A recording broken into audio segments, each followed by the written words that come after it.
Hi friends, it's Gwen. Welcome back to my channel. Today I'm here to review Frostblood by Elly Blake. This is a YA fantasy book that follows Ruby, a 17-year-old fireblood, must hide her powers of heat and flame from the cruel ruling class of the Frostbloods.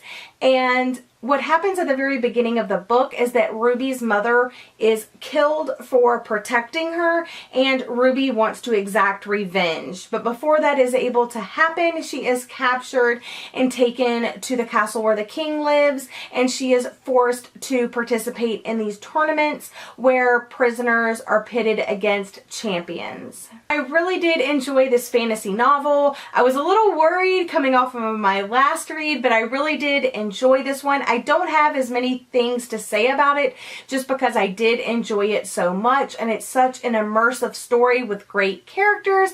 But I will say that the writing was really well paced out. It was engaging. There were some tropes, but they were easily overlooked because they weren't repeated as much as they were in previous fantasy novels that I have read. It was a slow burn romance, which I absolutely adored, and what really set this off for me is that this story is told in two parts. The first part is the planning of the revenge and Ruby working on her powers, and then the second part is where she actually gets captured and she's forced to participate in the tournaments. The first part definitely stood out as more enjoyable to me because of the characters and the story development. The second part, don't get me wrong, it was no holds bar. It was high stakes and lots of uncertainty. So the second part was really like fast paced, and you're wanting to know what's going to happen with Ruby and with the other characters from the first part. During the second part, we're introduced to new characters, and Ruby's trying to find out if she can trust these characters or not, and you're wondering the same thing right along with her. But I did find myself wondering about the characters from the first part. Another cool thing about the writing is that myths and legends were weaved into the story to kind of build the story. It helped explain the magic and the powers of the different classes. So our main character, Ruby, was super feisty. One of the characters actually described her in here perfectly, and they said...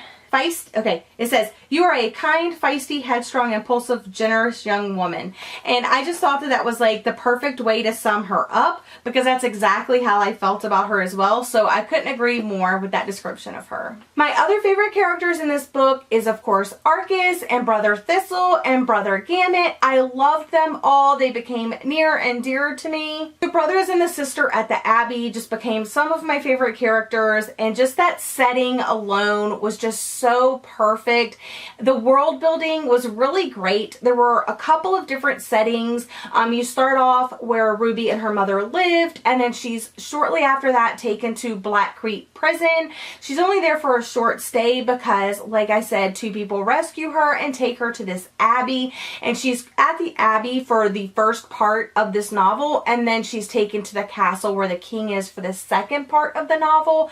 In the first part, it's more about the characters than it really is about the world, but you definitely get a sense of the world around you. But when you were taken to the castle of the Frost King, you absolutely understand that this is a cold and terrible place, and it's full of ice, and just the way it's described is so rich. While the setting of the Abbey felt like home and comfortable, and just you really felt a sense of peace there. Once she went to the castle, you just knew it was a terrible place for a fireblood, and that it was just uncomfortable, unsettling, and a horrible place for a fireblood. This novel is really the classic fire versus ice battle, you know, who's gonna win type thing. So even though that some of the things in this book are a little bit predictable, just because if you read a lot of fantasy, and I, however, do not, but if you do, I'm sure you'll be able to pick up on some things that I wasn't.